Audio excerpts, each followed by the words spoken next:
I'm glad Shifu sent you. I was beginning to think I'd been forgotten. Fly back there and tell them the real Dragon Warrior is coming home. ඉතින් අපි ගොඩක් ආස චරිතයක් තමයි තායිලොන් කියන්නේ. ඉතින් මේ තායිලොන් ගැන අපි වැඩියෙන් දන්නේ නැති කණු කීපයක් ඔයගොල්ලන්ට ඉදිරිපත් කරන්න තමයි මම මේ වීඩියෝ එක ගෙනාවේ. එහෙනම් අපි වීඩියෝ එකට ගිහිල්ලා බලමු මේ කරුණු මොනවද කියලා. මම පළවෙනිට කතා කරන්න යන්නේ ගොඩක් අය දැනගෙන ඉන්නත් පුළුවන්.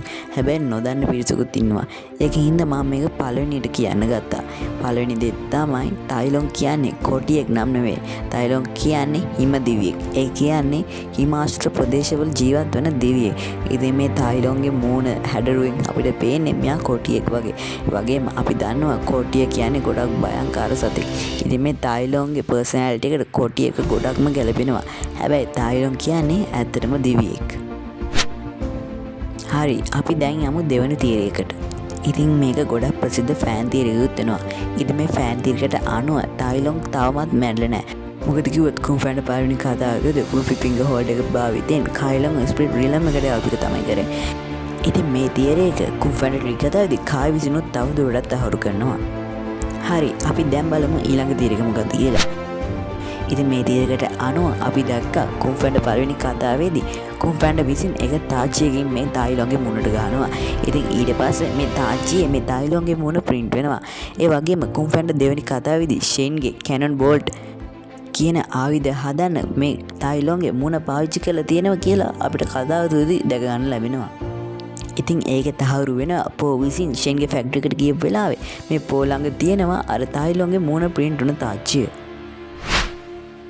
හතරවෙනි තීරයක තමයි කුම්ෆෑන්ට ෆොක් කතාවේදී තායිලොන් නැවතත් පැමිණෙනකොට එයාගේ වට ප්‍රදේශය පෙන්වන්නේ කහ පාටි. කියන්නේ රත්තරන් පාටකට හුරු පාටි. ඉතින් මේ කහ පාටි මේ කුම්ෆෑන්ට කතාවේදී කහ පාට කියන්නේ කෙනෙක්ගේ හොඳ ආත්මය පෙන්වන පාට. ඒ වගේම රතු පාට කියන්නේ කෙනෙක් නරකයි කියලා පෙන්වන පාට. ඉතින් අපිට දැකගන්න ලැබෙන කුම්ෆෑන්ට පළවෙනි කතාවේදී මේ තායිලොන්ගේ වට ප්‍රදේශය පෙන්වන්නේ ටිකක් රතු පාට හුරු පාටි. හැබැයි හදෙන කතාව වෙනකොට මේ තායිලොන්ගේ අවුල ප්‍රදේශය කහ පාටින් පෙන්වනවා. මොකද කිව්වොත් මේ හදෙන කතාව වෙනකොට තායිලොන් ඇත්ත වටහාගෙන ඉන්නේ. මොකද කිව්වොත් ඒ වෙලාවේදී කුම්ෆෑන්ටත් එක්ක සටන් කරන්න යන්නේ නැහැ. ඒ වෙනුවට එයා ආචාර කරන එක තමයි කරන්නේ. පස්වෙනි තීරයකට අනුව අපිට කුම්ෆෑන්ට කතාව තුළ දැකගන්න ලැබෙන විනල හැමෝගෙම දක්ෂතම විලන් තමයි මේ තායිලොන් කියන්නේ. ඒ සමහර ෆෑන්ස්ලට අනුව මාස්ටර් උගේටත් වඩා මේ තායිලොන් කියන්නේ සටන් කලාව තුළින් ඉහළ තත්ත්වයක ඉන්න කෙනෙක්.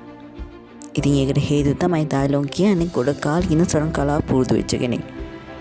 ඉතින් මේ වගේ රසවත් තීරීස් පහක් තමයි මම අද ඔයගොල්ලන්ට ඉදිරිපත් කරේ. ඉතින් මේ වගේ තවදුරටත් ඔයගොල්ලන්ට තීරීස් අවශ්‍ය නම් මේ වීඩියෝ එක ලයික් කරන්න. But when Uguay said otherwise, what did you do?